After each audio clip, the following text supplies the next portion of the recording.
Hello students, स्वागत है आप सभी लोगों का हमारे चैनल एमएल क्लासेस में। आज हम आपको क्लास 6 की यूनिट नंबर 10 लघुत्तम समापवर्तक एवं महत्तम समापवर्तक पढ़ाएंगे। तो देखेंगे टॉपिक नंबर 1 जिसका नाम है अपवर्तक।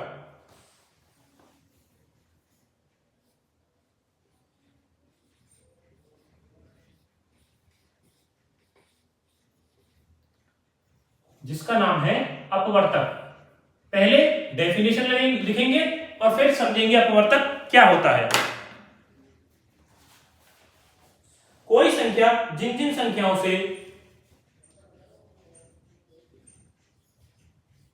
कोई संख्या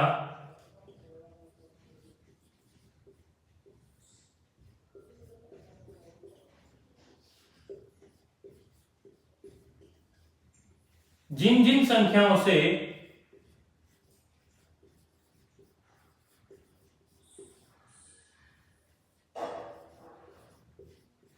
जिन जिन संख्याओं से पूरी पूरी विभाजित हो जाती है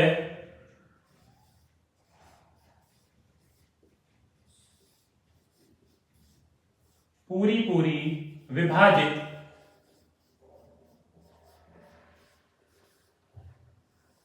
हो जाती है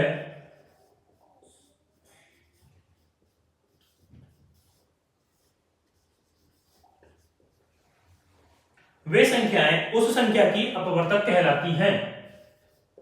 वे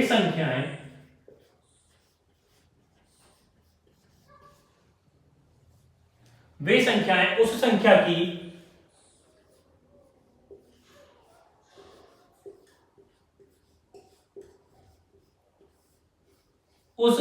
की अपवर्तक कहलाती हैं।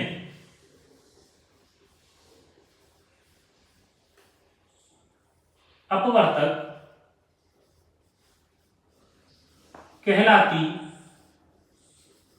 हैं।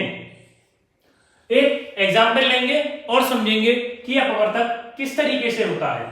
मानो हमने संख्या ली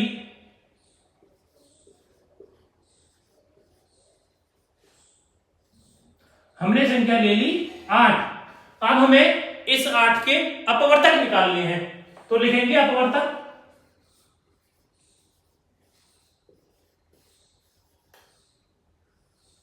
तो सबसे पहले देखेंगे कि ये जो संख्या 8 है, ये 8 कौन कौन सी संख्याओं से पूरी पूरी तरह विभाजित होगा।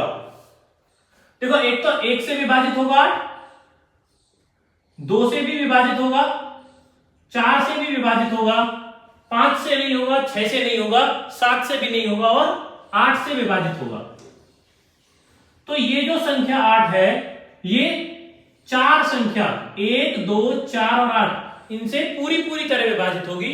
तो हम कहेंगे संख्या 8 के 1, 2, 4, 8 अपवर्तक हैं। दूसरा टॉपिक है अपवर्तक, जिसको हम गुणज भी कहते हैं। अब सीधा सीधा हमें गुणज से पता चल रहा है कि गुणज क्या होता है।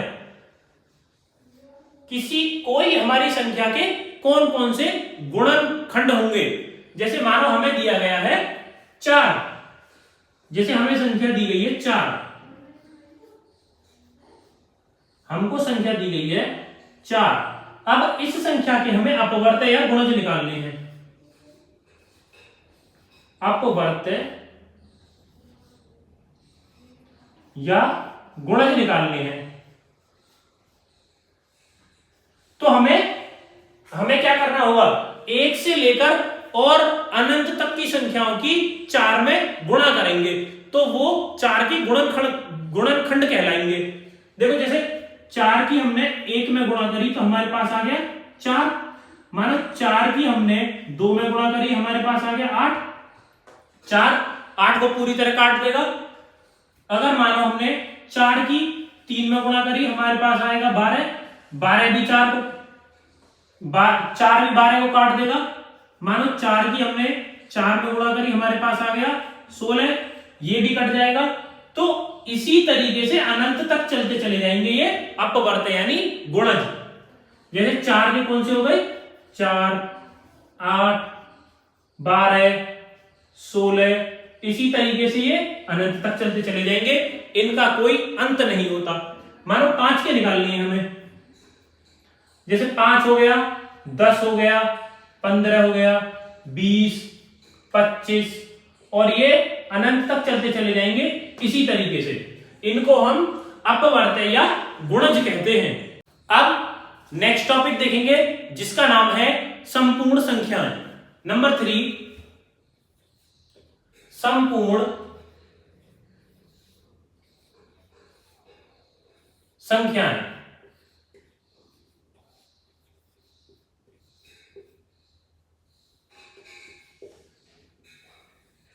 सबसे पहले डेफिनेशन लिखेंगे और डेफिनेशन लिखने के बाद देखेंगे संपूर्ण संख्याएं क्या होती हैं। वह संख्या जिसके सभी अपवर्तों का योगफल,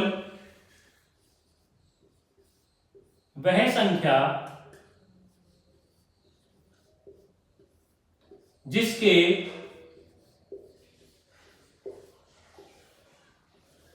सभी अपवर्तकों का योगफल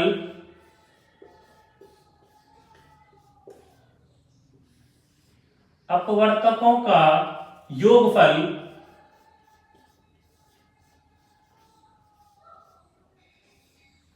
जिसके सभी अपवर्तकों का योगफल उस संख्या का 2 गुना होता है। उस संख्या का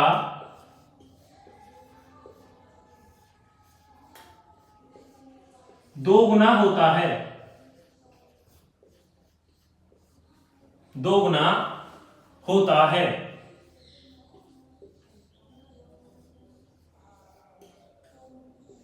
देखेंगे, एग्जाम्पल लेंगे और समझेंगे किस तरीके से है।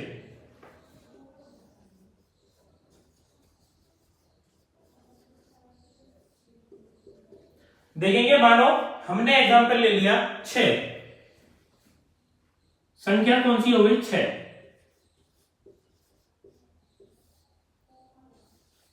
अब इस 6 के हमको अपवर्तक निकालने हैं।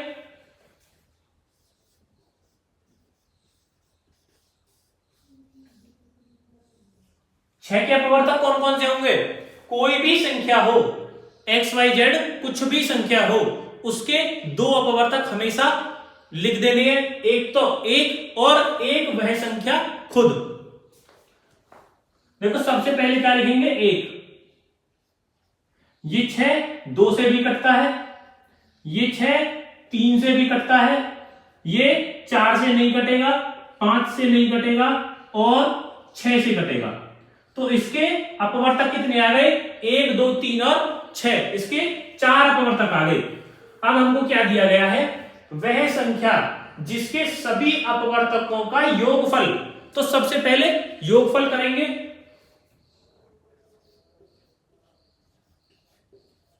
संख्या 6 के सभी अपवर्तकों का योगफल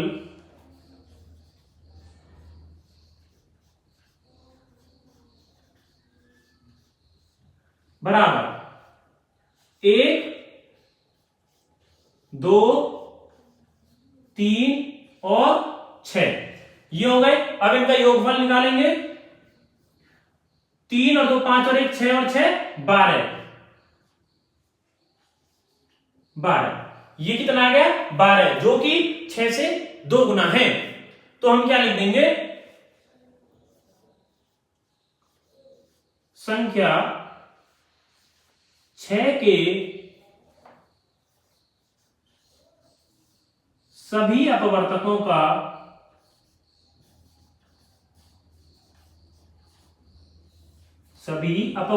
का योगफल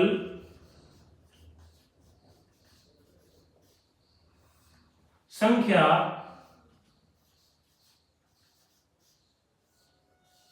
6 का 2 गुना है।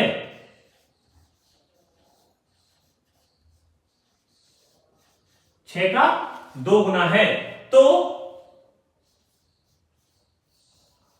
संख्या 6 एक संपूर्ण संख्या है। संपूर्ण संख्या है। यहां पर आपके तीनों टॉपिक खत्म हो जाते हैं।